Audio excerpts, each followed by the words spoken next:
Hello students, welcome back in online teaching class, Standard 12th NCERT syllabus subject biology and chapter number 10 microbes in human welfare. In your NCERT 2020 and 21 syllabus, the chapter number 9 and chapter number 7 is excluded completely and chapter number 10 is completely given in your NCERT board 2020 and 21. So you learn this very well because it is a very easy and interesting chapter. It is about only for the beneficial uses of the microbes for the humans. Okay, and let's we start this chapter with taking all these topics, how microbes are useful for human. Then these are beneficial in 6 ways. Okay, first is microbes in household products, microbes in industrial products, microbes in sewage treatment, microbes in production of biogas, microbes are biocontrol agent, and microbes of biofertilizer. Okay, uh, microbes are in the last chapter I explained you that some microbes are the pathogenics and give the disease to the humans and plant and animals. But in this chapter we study about the how the microbes are useful for the human, and it's include all these topics included. And microbes are we can see in complete atmosphere. We can't see from this naked eyes. We need to see use to a microscope for the microbes. Microbes जो होते हैं हम उन्हें naked eye से नहीं देख सकते, उन्हें देखने के लिए हमें किसके माइक्रोस्कोप की ज़रूरत होती है, क्योंकि ये माइक्रोस्कोपिक स्ट्रक्चर होता है, उन्हें unicellular structure. And bacteria, virus, fungi and algae and protozoans are include in the microbes. Okay student, तो यहाँ पे मैंने आपको बताया कि माइक्रोब्स क्या होते हैं और कंप्लीट एटमॉस्फेयर में होते हैं जिन्हें हम नेकेड आई से नहीं देख सकते. माइक्रोस्कोप की हमें ज़रूरत होती है. And bacterias have many types of structure. Some bacteria have rod shape structure, some has spherical, and some has like this thread structure. And this is the bacteriophage of the virus. Okay, and it is the structure of the bacteria and virus. Bacteria virus का different structure दिया है. कुछ spherical होते हैं, rod shape होते हैं, और कुछ जो होते हैं बैक्टीरिया जो होते हैं फ्लैजिलस भी होते हैं. और यहाँ पे ये बैक्टीरियोफेज दी है वायरस की, जो मैंने आपको एक्सप्लेन की थी. और यहाँ पे कॉलोनियर्स के अंदर बैक्टीरिया की ग्रोथ कैसे होती है ये पेट्री डिश पर यहाँ पर दिया है. तो यहाँ पे इसमें दिया है कि फंगी जो होती है वह कॉलोनियल ग्रोथ किस तरह से करती है, ये बैक्टीरिया के बारे में यहाँ पे बताया हुआ है. और चैप्टर 8 में मैंने आपको इसमें बताया था कि नंबर ऑफ डिजीजेस देते हैं ह्यूमन बींग को, प्लांट्स को भी, एनिमल्स को भी, लेकिन ये हार्मफुल होने के साथ साथ यूज़फुल भी होते बहुत सारे वेज में. तो इस चैप्टर में हम ओनली इसके यूजेस पढ़ेंगे जो बेनिफिशियल होते हैं ह्यूमंस को, वही कहलाता है ह्यूमन वेलफेयर. तो आपको इस चैप्टर का मीनिंग अच्छे से समझ में आ गया. इसमें फर्स्ट यूज़ है microbes in house hold product. House hold product हम घर पे भी जिसमें भी कुछ भी काम करते हैं उन सबके अंदर जो होते हैं माइक्रोब्स होते हैं जो हमारे लिए बेनिफिशियल है. उसमें सबसे फर्स्ट आता है कर्ड. ठीक है, कर्ड जो होता है वह किससे बनता है, मिल्क के अंदर थोड़ा सा कर्ड का अमाउंट डालते हैं, फिर हम 3-4 आवर्स बाद ऑब्जर्व करते हैं तो उसके अंदर हमें पूरा कर्ड मिल जाता है. किसकी वजह से, क्योंकि उसके अंदर लैक्टोबैसिलस नाम का बैक्टीरिया होता है जो लैक्टिक एसिड को वहाँ पर सीक्रेट करता है, जो मिल्क को कर्ड के अंदर कन्वर्ट कर देता है. और कर्ड कितना न्यूट्रिएंट होता है, क्योंकि इसके अंदर B12 का अमाउंट होता है.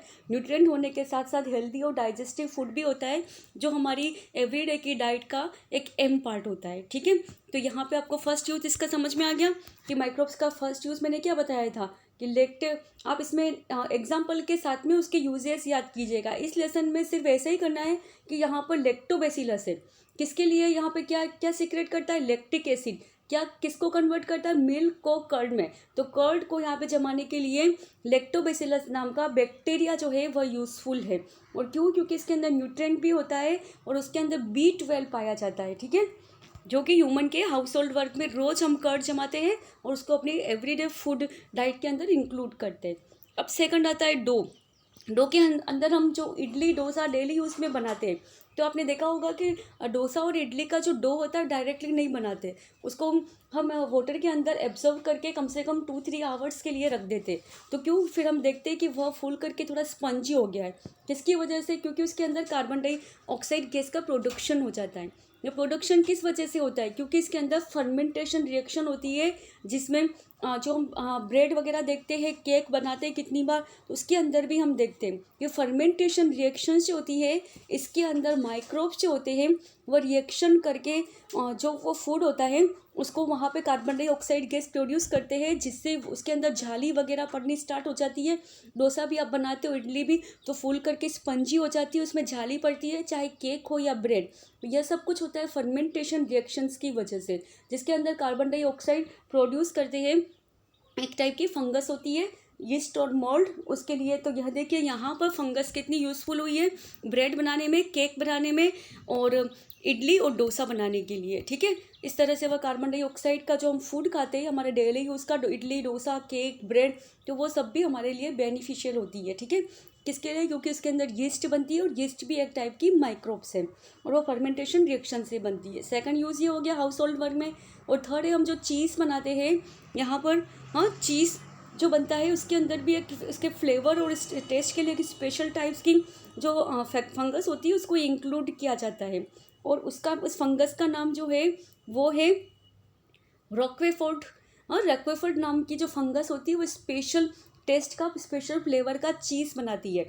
और चीज़ भी हमारे लिए कितना यूज़फुल है, स्विस चीज़ बनता है उससे, और वह चीज़ जो होता है यह प्रोटीन डाइट के अंदर इंक्लूड होता है। तो यहाँ पे देखा आपने कि किस तरह से हाउस होल्ड वर्ड में यूज़फुल है। और माइक्रोब्स जो है वह फिश, सोयाबीन, बेम्बू शूट, ये जो फूड होता है उन सबको भी यहाँ पर फर्मेंटेशन रिएक्शन से उसको डाइजेस्टिव फूड बनाने के लिए इम्पोर्टेंट है। तो ये सबके सब जो थे तीनों चारों यहाँ पे बेनिफिट या हाउस होल्ड वर्क के थे। डेली यूज़ में हम कुछ भी फूड आइटम, हम कोई भी डिश बनाते हैं ये सारी, तो उसके अंदर फर्मेंटेशन रिएक्शन से यहाँ पर माइक्रोब्स का यूज़ बताया गया है। अब सेकंड है इंडस्ट्रियल प्रोडक्शन। इंडस्ट्रियल प्रोडक्शंस के अंदर भी बहुत यूज़फुल है। अभी मैंने आपको एक फर्मेंटेशन रिएक्शन बताई थी, उसी रिएक्शन से वो फूड में तो यूज़ होता है, साथ में बेवरेजेस और एंटीबायोटिक्स में भी यूज़ होता है। बेवरेजेस के अंदर आता है अल्कोहलिक जितने भी ड्रिंक्स होते हैं, यहाँ पे बियर, रम, विस्की, तो वो सब कुछ फर्मेंटेशन रिएक्शन से यहाँ पर बेवरेजेस के अंदर इंक्लूड हो जाते हैं। और एंटीबायोटिक्स जो फर्स्ट पेनिसिलियम एंटीबायोटिक थी, स्ट्रेप्टोकोकस और सब, क्योंकि एक तरह के बैक्टीरिया, एक तरह की फंगस जो होती है वह कुछ इस तरह का एंटीटॉक्सिक जो होती है सिक्रेट करती है, जो किसी दूसरे बैक्टीरिया जो डिजीज़ है उसको वहाँ पर इसको डिस्ट्रॉय करने के लिए काम आती है, वह कहलाता है एंटीबायोटिक्स। तो किस तरह से बेवरेज और एंटीबायोटिक्स के अंदर यूज़फुल है बैक्टीरिया और फंगस, इसमें देखिए सबसे पहले फर्मेंटेटेड बेवरेजेस।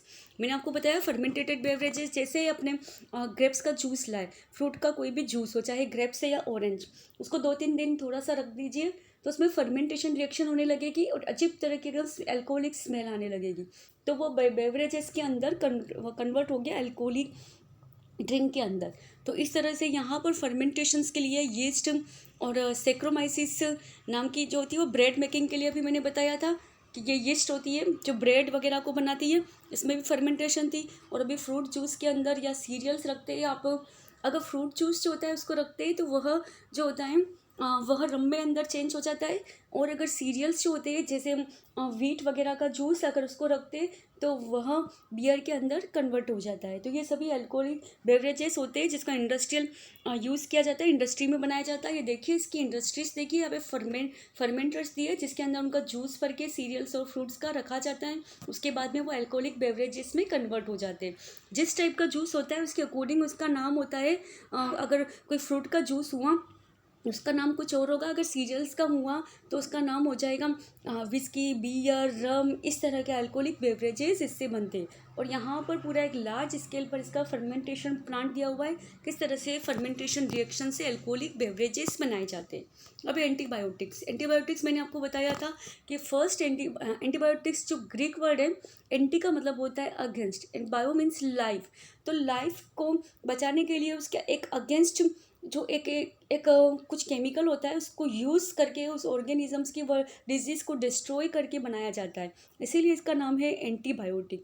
और फर्स्ट एंटीबायोटिक थी वह अलेक्जेंडर फ्लेमिंग ने फाइंड की थी, और वह वह थी पेनिसिलिन। तो किस तरह से उनको पता चला था कि पेनिसिलिन एक एंटीबायोटिक है, तो उन्होंने अलेक्जेंडर ने सबसे फर्स्ट वो वर्किंग कर रहे थे स्टेफाइलोकोकई नाम के बैक्टीरिया के ऊपर, कि उन्होंने उसकी ग्रोथ स्टार्ट की थी एक पेट्री डिश पर लेकर के। फिर वहाँ पे उन्होंने देखा कि ऑटोमेटिकली वहाँ पर थोड़े दिन उन्होंने रखा था, तो एक पेनिसिलिन नाम के कोई मोल्ड वहाँ पर, एक कोई मोल्ड थी वहाँ पर अपने आप वहाँ पर आ गई थी, ठीक है, उसका प्रोडक्शन हो गया था, जिससे वो स्ट्रेप्टोकोकई बैक्टीरिया था वो पूरा फिनिश हो गया था। तो उन्होंने पता किया कि क्या चीज़ है जिससे बैक्टीरिया की ग्रोथ जो मैं करके एक्सपेरिमेंट करा था फिनिश हो गई। तो उन्होंने उसका रिसर्च किया, उन्होंने फाइंड किया कि एक तरह की यह फंगस है।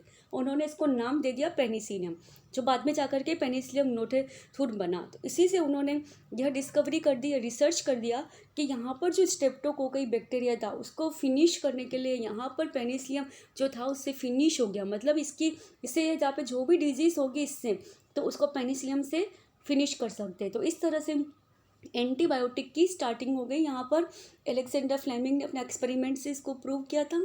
उसके बाद में एंटीबायोटिक वर्ड जो था वो यहाँ पर दिया था। यहाँ पे एक बहुत बड़े साइंटिस्ट हुए थे, उन्होंने यहाँ पर एंटीबायोटिक ये हॉवर्ड जो थे, हॉवर्ड लोरी, उन्होंने एंटीबायोटिक को यूज़ किया था। सेकंड वर्ल्ड वार जो हुआ था तो उसमें अमेरिकन सोल्जर्स जो वाउंडेड हो जाते थे उनको ये एंटीबायोटिक बना करके इसी प्रोसेस से, कि जिसका कॉन्सेप्ट अलेक्जेंडर फ्लेमिंग ने दिया था, उन्होंने एंटीबायोटिक बना करके उन सोल्जर्स के लिए, उनको वाउंडेड सोल्जर्स के लिए वहाँ पर यूज़ किया था।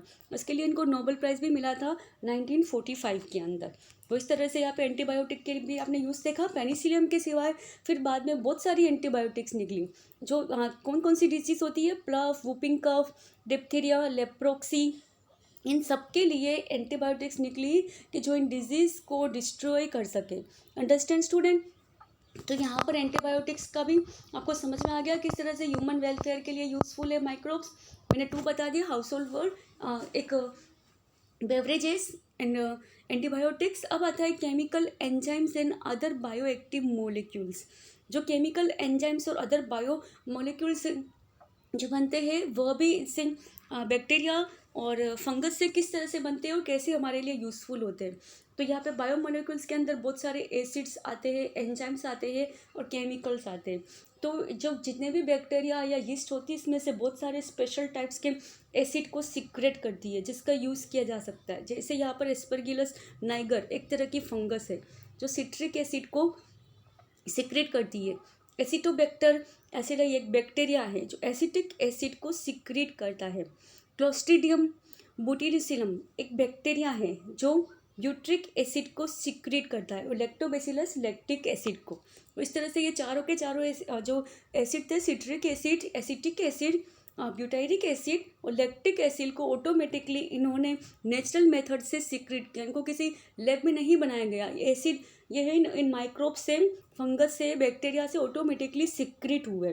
तो इसका एक कॉमर्शियल फैक्टर के रूप में यूज़ किया जाता है कि विदाउट कॉस्ट में हम इसे केमिकल के रूप में नहीं बना रहे, ऑटोमेटिकली हमें नेचुरल ऑर्गेनिक कंपाउंड के रूप में इनसे और माइक्रोब से हमें यह मिल रहे।